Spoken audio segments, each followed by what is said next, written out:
Good morning, good morning, good morning.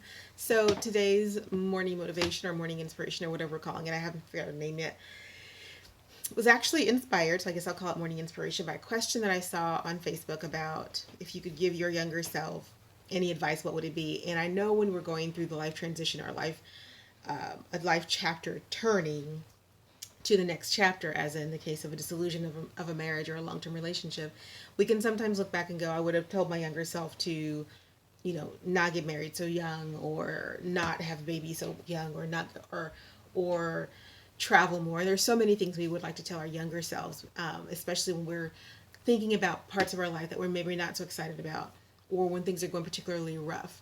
And I think that's really important. But I also think it kind of is a double-edged sword to look so far back, because what that tends to bring forward is the feeling like,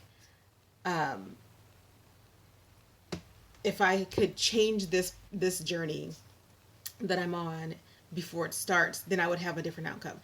Here's the thing, that's very well could be true. Or you could change every single step and still end up at this point.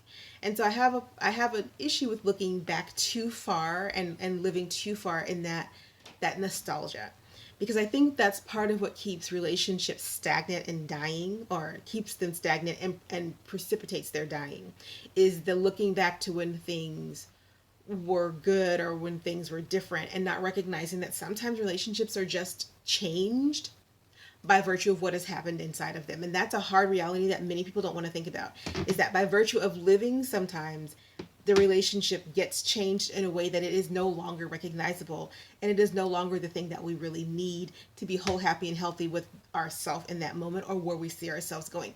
And that's not a selfish realization, that's a life realization. That's an understanding that there are certain events that transpire, and sometimes it's just living, but usually there are certain things that transpire in a relationship that shift the very energy of them, the very nature of them, in such a way that they no longer are the relationship that can help us be whole, happy, and healthy. And so that transition happens, and we find ourselves going through a divorce or the dissolution of a long-term relationship if we haven't actually signed on that line. And we wrestle with the idea that somehow I can't just say I've outgrown this, or this used to be this, but it's now this, and this feels like a permanent state. This doesn't feel like we're going to get someplace else. It's very difficult to acknowledge that relationships run their course. um, we can do it much more easily with friendships, but for some reason, when it comes to falling in love, romantic love, we are under this impression that that's never going to end, that there's nothing that's ever going to change that feeling. But we know that that isn't true. We all understand that intellectually that that is not true. But instead of acknowledging that sometimes you have to re-fall in love with the new person that you were in love with, or married to, or in a significant relationship with, in order to keep that relationship going. Or if you don't, chances are that relationship is not going to be the thing that allows you to continue to be whole, happy, and healthy as you progress through your life. So here's the thing this morning. Instead of looking back in nostalgia about what might have been, or what you could have said or done differently 10, 15, 20, 30 years ago, perhaps it would just be a good idea to look at where you are now and ask yourself, if I could tell myself anything different right now that will change how I want to see my life in 5, 10, 15, 30 years from now, what would that be? And say that to yourself now.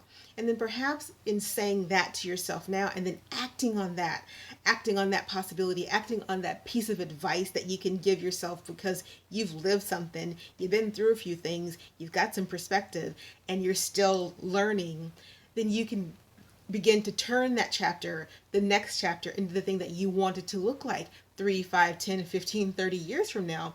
Instead of looking backwards and going, gosh, I wish I could have, look forwards and say, I'm definitely gonna. And this is a good thing to think about, not only for your personal life and your personal self growth, but also for your relationship. If where you want to be 5, 10, 15, 30 years from now in your current relationship isn't where you are now, what advice would you give yourself to help you get there?